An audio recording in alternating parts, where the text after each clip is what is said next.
Good evening. Welcome to the Housing Commission's December 4th, 2024 regular meeting.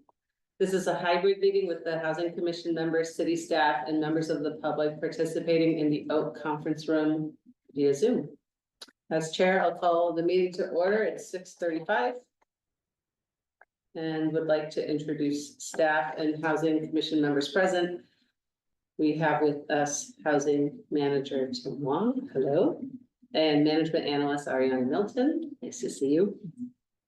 For our Commissioner roll call, we have Commissioner Bealey absent, Commissioner Leach here, Chair Merriman, I'm here, Commissioner Onap is not present, Commissioner Portillo not present, Commissioner Switzer, is that correct? Correct. Thank you. Here. And Vice Chair Trempa. Here. It's nice to see you all. Thank you for being here. Then would you please provide instructions to the commission and members of the public? Be happy to do so. So thank you, Chair Merriman and members of the Housing Commission. Welcome everyone to the December 4th regular meeting of the Housing Commission, and thank you for attending. Staff will engage cameras and microphones to make presentations and respond to the members of the Housing Commission. For members of the public who are in attendance and wish to provide public comment on an item on tonight's agenda, after the chair calls for public comment on the item you wish to speak on. For virtual participants, please engage the raise hand feature at the bottom of the screen. For those who are calling in from a landline or a cell phone, please press *9. For those in person, please complete a speaker card and bring it to my desk. And that includes the instructions. I return the meeting to the chair. Thank you. Thanks very much. Under public comment, the public may address the Housing Commission on any subject not listed on the agenda. Each speaker may address the Housing Commission once under public comment for a limit of 3 minutes. You're not required to provide your name or city, although it is certainly helpful. We appreciate that. And the commission cannot act on items that are not listed on the agenda. Therefore, we cannot respond to non-agenda issues brought up under public comment other than to provide general information. Ariana, do we have public comment tonight? There is no public comments at this time. Thank you. We'll move to regular business. Under regular business, the Housing Commission receives informational presentations in addition to considering policy matters and administrative actions. First, we have item D1 to approve the Housing Commission meeting minutes from November 6th. So moved. Second. Well, it looks like we have a motion by Commissioner Leach and a second by Commissioner Switzer to approve the Housing Commission meeting minutes for November 6th, 2024. I will now do a roll call vote. Just say we have no comment. Oh, We have sorry. any public comment? Yeah. Got ahead of myself. There's no public comments on this time. We're all Yes, there's no public comments at this time. I will go ahead and continue and go with the same motions. Okay, so we do have a motion by Commissioner Leach and a second by Commissioner Switzer to approve the Housing Commission meeting minutes for November 6th, 2024. I will now do a roll call vote. Commissioner Bealey is absent. Commissioner Leach. Aye. Chair Merriman. Yes. Commissioner Onap is absent. Commissioner Portillo is absent. Commissioner Switzer Yes. and Vice Chair Trempa. Yes. Okay, the motion passes. Thank you. Moving along to item D2. We shall discuss and hopefully approve the meeting calendar for 2025. And Ariana, will you give us a brief introduction? Sure. Good evening, commissioners, staff, and any members of the public present. Tonight I'll just give a brief introduction to item D2, which is to approve the Housing Commission meeting calendar for 2025. I will also go ahead and just share it onto the screen for everyone to see.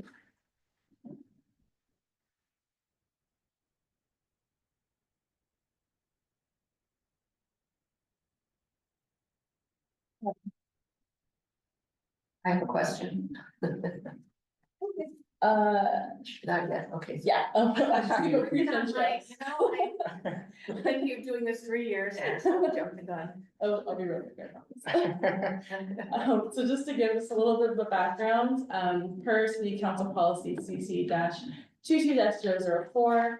A regular meeting of the housing commission shall be held on the first Wednesday of each month at 6:30 p.m. The proposed meeting schedule that you can see, for the 2025 calendar year is based on that standard. Staff requires that the housing commission carefully review the dates, which I have displayed on the screen. Please note that the first meeting of next year actually falls on January 1st, which is a city holiday. It's New Year's Day. Since that is a city holiday, that meeting date will need to be canceled. Staff therefore recommends that the Housing Commission hold a special meeting on either Tuesday, January 7th, or Wednesday, January 8th, at the same time of 6:30 p.m. Staff is currently recommending that the Housing Commission meet on Tuesday, January 7th, because that day is the only day of that week that does not conflict with any other commission meetings that are supposed to be happening that week. So with that, I will go ahead and return the meeting to the chair. All right. It's now open for public comment, correct? Yes. Double check. Comments. I do not have any public comments. Okay. I believe we have some questions No, for discussion. We solved it. Call it anyone's attention. I see. If anyone was thinking we're gonna have a New Year's Day kind of hog night. I was gonna ask, should I bring champagne? Exactly. My question is also around the summer months. If there's any planning around that, I know the council usually tries to pause on at least one meeting to give a good 3-week break. Which I think a lot of people appreciate, and they see that's July 2nd. So perhaps as the year goes on, if you can just clarify if both of those meetings will really happen. Yeah, the closer we get to that particular meeting, it's definitely poll the housing commission about their July plans, if you will. Very good. All right, do we have a motion to approve the meeting date proposed schedule? Including January 7th. Just to explain, January 7th, yeah, we don't want to conflict with others, but January 8th. You know, January, but 7th is ideal. I don't have anything January 7th, so It works for that's me. fine with me. Works for me as well. Works for me. Okay. Okay. And Would it be possible to confirm with the other commissioners who aren't here, given that we have a bit of a confirmation bias that the folks here now? Yeah. No, understood. I have emailed when they said they couldn't make it. I have emailed them back. Asking them about their availability for the 7th and 8th, actually for both. But if those who are present can do the 7th, at a minimum, we have a quorum. And then I will let the other commissioners know. Okay, so I'm looking for a motion to approve our meeting dates for 2025, inclusive of holding our first meeting on Tuesday, January the 7th. So moved. Second. Wait a second, thank you. So, okay. Doesn't be everywhere.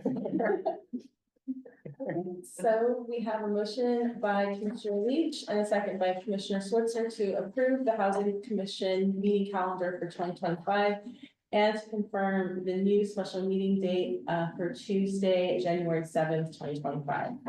I will now do a roll call vote. Commissioner Beasley is absent. Commissioner Leach, Yes. Chair Merriman, Yes, Commissioner Knapp is absent. Commissioner Portillo is also absent. Commissioner Switzer Yes. and Vice Chair Dupont. Yes. And the motion passes. All right. Just been moving to item E here, reports and announcements. This is the place where we may, as commissioners, provide updates. Do we have any individuals who care to share with the rest of the commission and the public?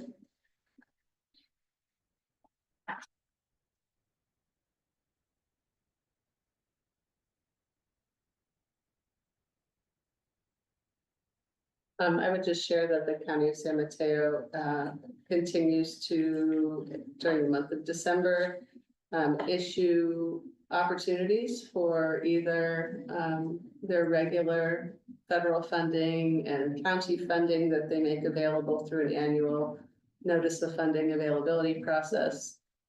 So should we have anything in progress there, we want to keep in touch with the deadline so that we can stay in sync with our county.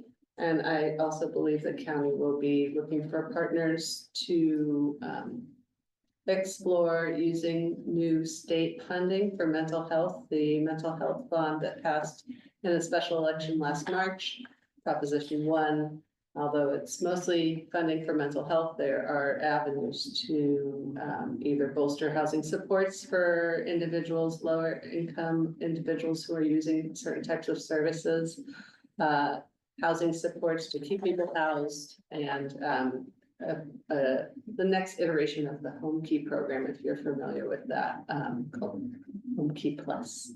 So they're looking for partners, and I do not know if the city is considering that, but it is something to consider.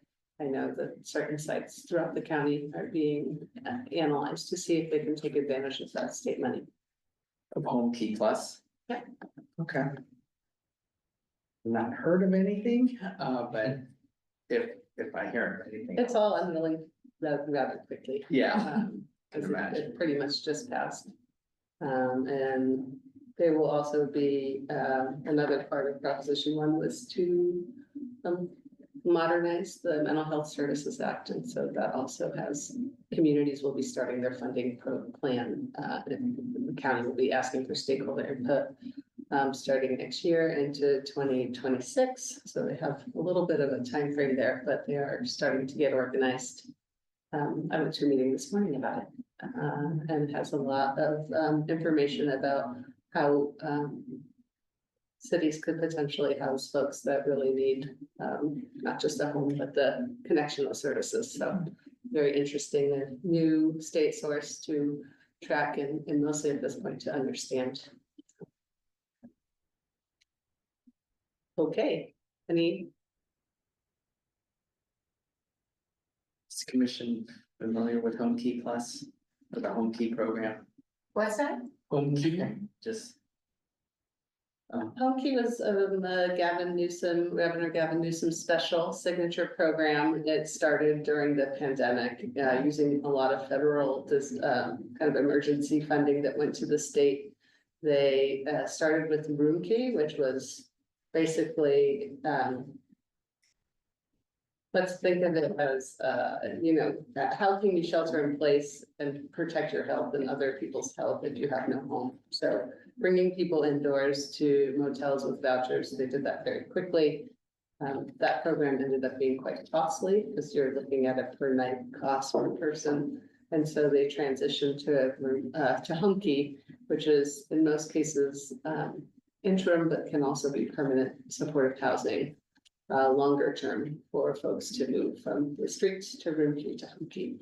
And most of it was, I worked on one in Redwood Shores, most of it was converting hotels and motels to something where folks could have a home. And so it was quick and rather efficient because the buildings already are built. And there were some projects that, some hotels that just had nobody going to them because of the pandemic. Right. So it was opportunistic and it had a lot of impact. And now they're looking at changing the program to make it more amenable for not just interim, but permanent supportive housing. And so I imagine the county will be doing their outreach and something for you folks to take a look at. And surely, let us compare notes because we're all learning at the same time. Very good. Thank you. Okay. Okay. Are we moving to future agenda items? Is that where we're at? Yes, we have for January, for the special meeting, we have a BMR agreement for 335 Pierce. And 335 Pierce is a project sponsored by Habitat for Humanity. Previously, the city had committed 3.6 million for them to purchase the site where they can build ownership for low-income households. So that BMR agreement plus the purchase agreement will be coming for your review in January. And in February, we are looking at bringing the Parkline BMR agreement for your review. Parkline, this is kind of morphing into staff updates, the next, and announcements, but staff is currently reviewing the Parkline proposal, including the BMR component. And it's a pretty big project, so there are a lot of details that we're still working through. But just if you're not familiar with the Parkline project, we have a website. The city has web pages for each of those projects, but this is Parkline's the SRI campus, yeah. Oh, yeah. And they've proposed different types of housing, detached, attached, and they've set aside some land strictly for affordable housing as 1 part of acre there, huh? it's gonna be 1 acre. Something like that, yeah, I don't. It's a big site, that's all right. Yeah, Yeah, it's a big site and yes, they have set aside, I think it's 1 point something. But it is a larger piece of property strictly for affordable housing, while in the development, in the proposed developments in the townhome and the apartment proposals, there will be BMR housing in addition to the 100% affordable site, if you will. and what I meant by the acre was the 100%. Yes. And so still working through that. And that's one of the projects that is one of the larger projects in Menlo Park. And if you don't mind, I'll just launch into a couple other projects that you've probably heard about are the developments of the proposed downtown parking lots for affordable housing. Getting a lot of interest in those, and it will tentatively be going back to the council on January 14th. I say tentatively because council has not approved their calendar yet, but if they do and it's on the 14th, they will be hearing about the proposal. This is a housing element program, and the city has prepared a webpage solely for the development of the parking lots. And so for more information, I suggest to take a look. You can see there's an upcoming meeting with the chamber on December 11th. It's mostly for business owners of the downtown, but You getting pushback from the business or they're just curious? there's a lot of heightened interest in the development of the parking lots, pro and against, Right, for affordable housing. And so one of the, you could say there were a number of voices during the November meeting. Was it November?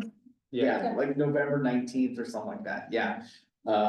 That they were going to make, council decided to continue the item to do more outreach to the business owners in downtown. And so, that's the tentative January 14th date. But for more information, feel free to, we can send out, the link or the address. Yeah, for this, There's Website. also, yeah, a timeline and some FAQs that are pretty useful as well.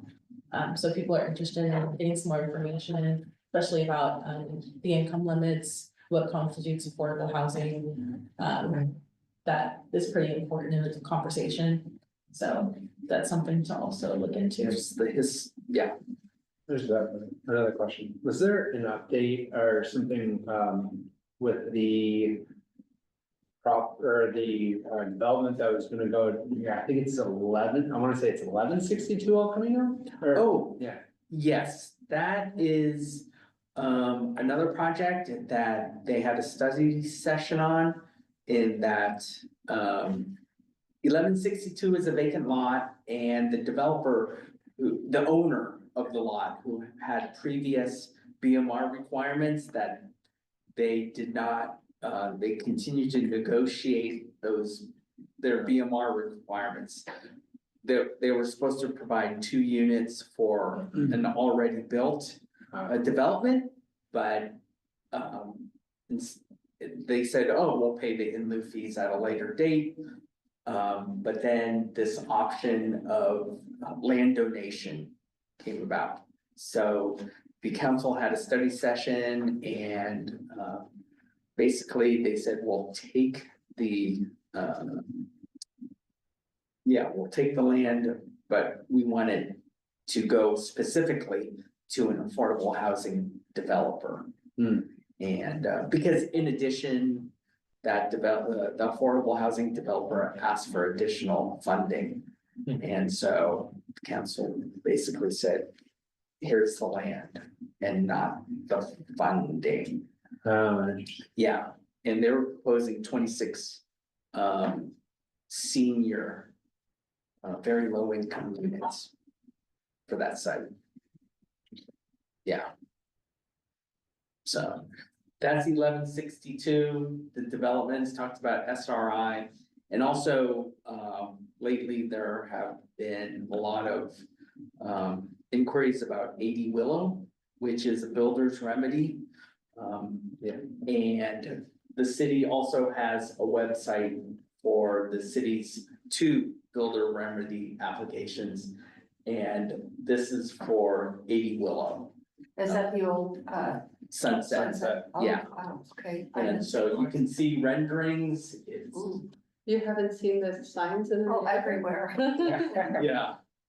So, And that was recently deemed complete, correct? That is correct. November? yes, so based on that, we are going, staff is going to, further review based on a complete application. And so, Can I ask a question about SRI? uh-huh, If I'm not mistaken, the affordable homes that could potentially be built there. Are they or are they not part of the housing element? In the way that we tally those for the current coming cycle?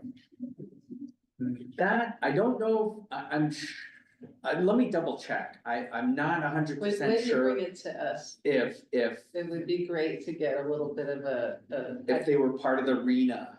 I think they were. The not. housing element, Yeah. yeah, Okay. But when it comes to us, it's the project itself, but it's also how does it fit into the bigger picture of what the city's charged to do? So I would love to see just a little look at that. You know, right now we have a lot of eggs in the basket of the downtown sites with a lot of homes projected there and parcels develop at the rate they develop. So, you know, you can meet Arena in a lot of different ways. So I'd be curious to see how that fits into the larger strategy. okay, yes, can certainly make, see if, SRI was one of the chosen sites for the housing element. Yeah.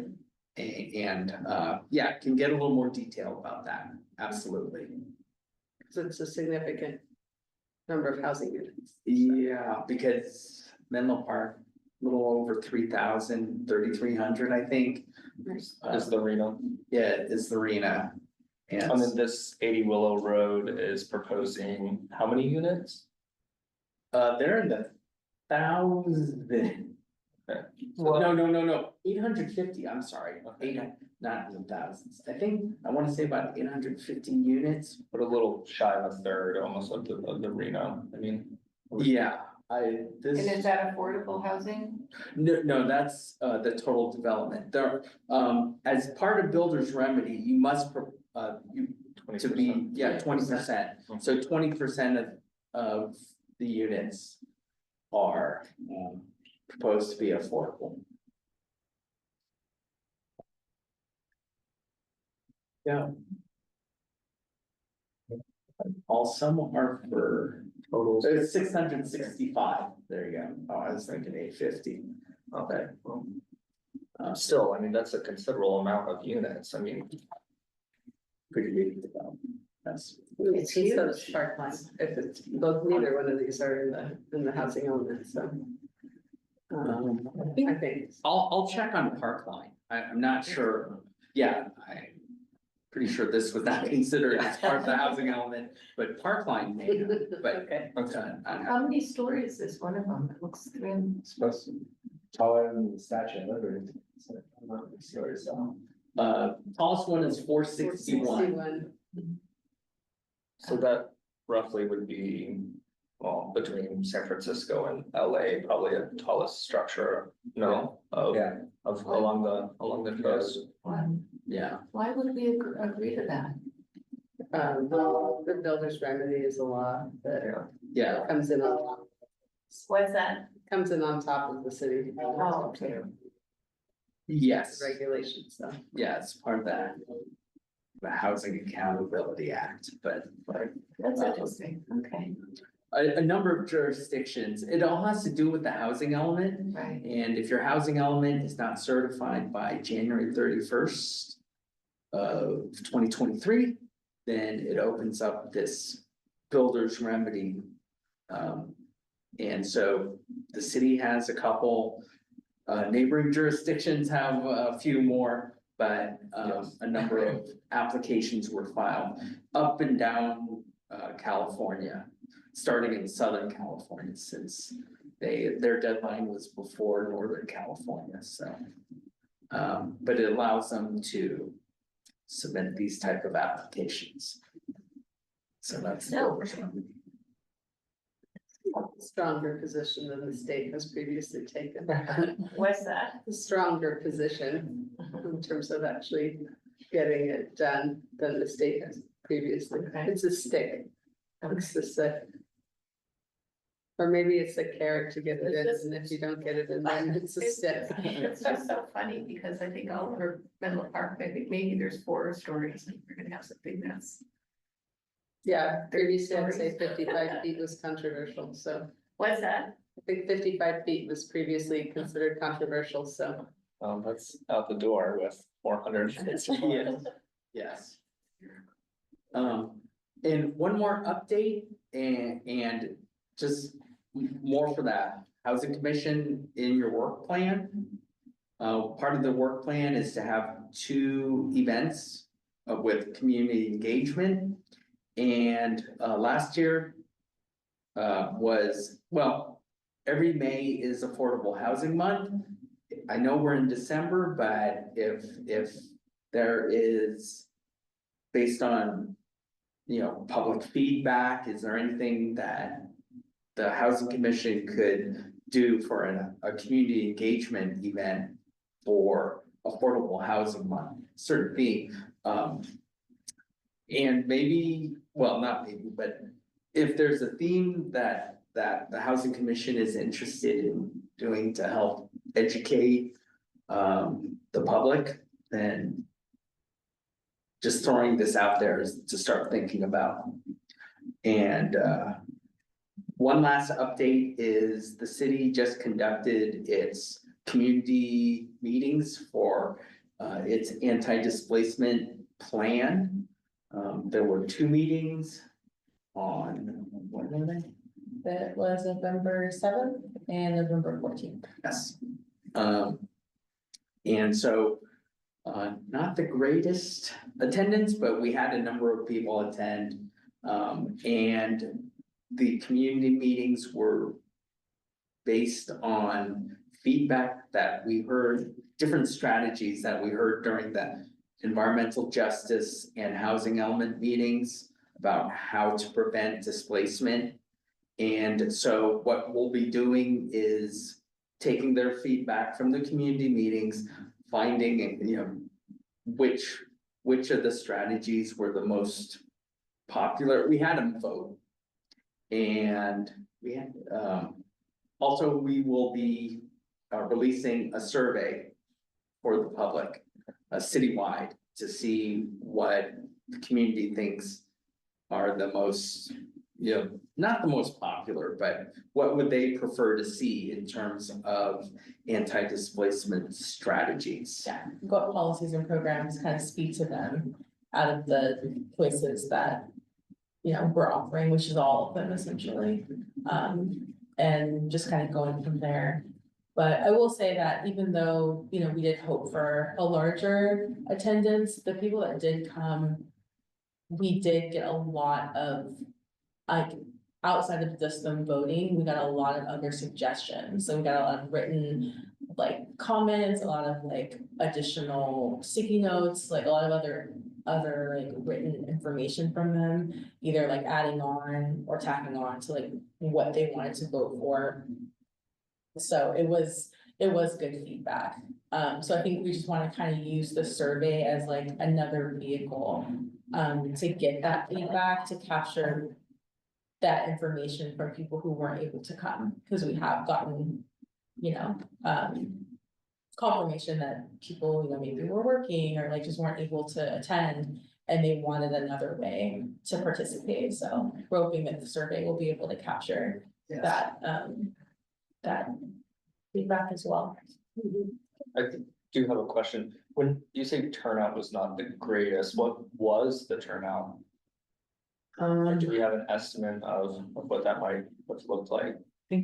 We had, just say 10 people? Yeah, it's like between, Oh, well, just, we had English yeah. Right, and one was held in Spanish. Mhm. and one was held in Spanish. So we had 10 people in the English, and I think We two, had 3 people come for Spanish. 3, 2 or 3. okay, yeah, So again, not very high. We wish we had more people. yeah. Okay, We did mail, and just to be, a little more detail, it was mailed out to all the residents in Bellhaven. That was the target neighborhood. Right. Yeah. So, But. And the reason why it was mailed out specifically to Bellhaven is because in the housing element. The anti-displacement strategy and need for it, there's like a specific focus that is required on Bellhaven itself. So we thought that it was important to focus on the neighborhood itself. But the survey will be for everyone, and all of the flyers and advertisements for that will be done separately, will go out to everyone. So we hope to kind of get people, attract more people that way. yeah, That's kind of where we're at right now, but still analyzing some of the results. And then from there, we're working on doing the advertisements for the survey.